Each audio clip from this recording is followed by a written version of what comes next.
The number of people that I've had to physically dominate that went to college is unbelievable. And we're talking about people that try to kill people just because they had alcohol, right? So alcohol, if we're talking about something that is a drug or causes, people to be violent or inappropriate, alcohol is the number one killer of people, right? But even giving like the mental illness thing, if we give that to these people, like that still doesn't, like, how do you use that to inform how you then try to reduce the amount of crime in a place? Saying that they all have mental illness is fine, but that doesn't really seem like it would impact the way that you police people, right? We shouldn't be policing people anyway. We should be protecting them. Policing is a problem. So if you really want to stop violent criminal behavior and you want to help a community thrive and survive, then you'd want to protect it, not police it. Right. Now, policing is a thing. It's a thing. It's quantifiable by negative metrics. In other words, how many rapes how many people did you catch last year with drugs? How many arrests did you get? How many prosecutions did you get for murder? That's how you get money in a system that's based upon negative metrics. Now, if you wanted to do that in a way that was productive, then what you'd want to do is you'd want to have a positive metrics, like how many rapes did you not have this year? How many did you prevent this year? How many shootings did you prevent this year versus last year? There's no prevention metrics. Right. Okay, so we're talking about. How would that? I mean, shootings just happen. I mean, cops can't be everywhere. No, that's not how it happens. Though prevention is something you'd have to create. So that's what I do, is I create prevention. So prevention is, we don't wait. I'll give you an example. One of the things we do in the communities we work in Detroit. So we drive around with our lights on our vehicles, right? Our vehicles are black and they have chrome symbols and they have white lights. So because we have these lights on, criminals believe we are everywhere, but we're not, but they believe it. Now, I've had citizens and police say, why don't you turn your lights off so you can catch the criminals? Because we don't want to catch the criminals. We want them to leave the neighborhood by seeing us down the block. And that's what they do. So when you look at our crimes in our community, you see like the most serious crime in our communities in Detroit are going into someone's car when it's open, going through someone's backyard, but you don't break in their house, or you break a window, but the alarm goes off, you run away. So we don't have the home invaders and the murderers that do happen in Detroit. They're out there. They just don't come in our communities. We protect approximately 5,000 families. And that's homeowner associations that hire our team members. But do you think that you guys are much more effective than the police? It depends on what you're talking about. The police are much more effective at prosecutions. We have almost no prosecution. So if you were to use the metrics for law enforcement, we're horrible because we don't enforce any laws. Well, how would you be able to prosecute anyone?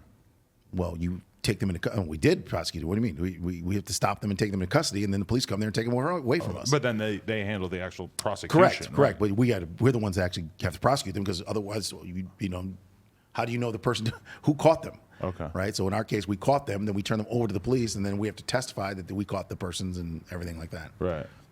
When you hear people saying defund the police, what is that? Does it stand out to you as a bad slogan, good slogan? Horrible. Horrible. You need to fund them 1,000% more. Really? Yes, in many ways. And the first way is they should not be under the age of 25, and they should have a law degree first, because in order for me to enforce laws, I'd have, first of all, be really good at knowing the law. Right. That's number one. I go to a law school. The second thing I have to do is be really good at making good decisions. Right? I'm going to decide if you're a threat to me or not, and I'm going to shoot you. Right? I need to be really good at reading and understanding body language, and if not, it's going to be very difficult for me to. The job of being a policeman is not designed to attract the kind of people that it needs. Like, the people we would ideally want, extremely well-trained people, extremely courageous, smart people to do this job. In reality, it's not paying you an amount of money, and to go live in a place like in a rundown city, which is the kind of place that really needs effective police. I mean, there's just so many better options, like working for somebody with a company like yours, right? 85% of police officers work outside of cities. Right. So keep that in mind. 85%. They're not doing nothing out there. A smart young man who wants to get into law enforcement in Detroit would probably be able to make more money going and working for you than being a police officer, right? Well, anywhere. He could work anywhere for money, but money is not the core issue.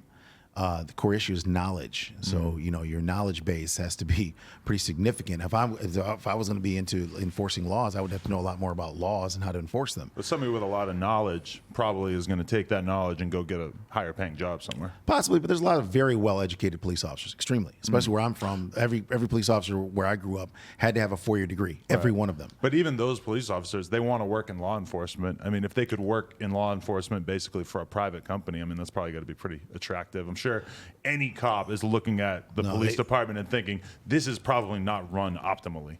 Well, no, I don't. I think if they think that, I've been spending some years explaining that's completely counterproductive. The private sector is good at servicing, private needs, right? Right. Privately, but not publicly, and not public needs. So you cannot serve the public using a private sector mentality in anything, in no regard. There's never a time where the private sector mentality is for the general public. It can be for a certain group of the public, right? But it can't be for the general public. Because you mostly are operating in like affluent areas that can afford to pay for private security, right? Correct. We work in all areas, but the ones that fund it are the wealthy. You'd probably prefer to be protecting more poor areas, but those are probably the ones that No, don't have we the budget, go right? anywhere. We protect everyone, so we don't care. So for us as an organization, I don't let money determine my course of action. I let money fund my actions. Okay. So when it was time to go to Hurricane Katrina, the first weekend that there was flooding and there was no water going to the people, I mounted a mission using my money, and my men volunteered, and myself, we volunteered to go down there and help the families. We deployed making our own mission, brought our own supplies.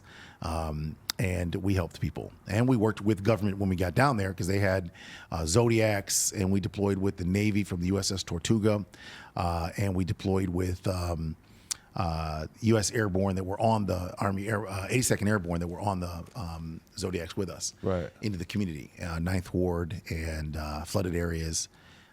So that is an example of what you can do when you decide to, do what is necessary to provide positive outcomes for people. Can you please subscribe to No Jumper Clips channel and get it to 20K, or they won't have no money to pay me, and I'm gonna have to go rob people again?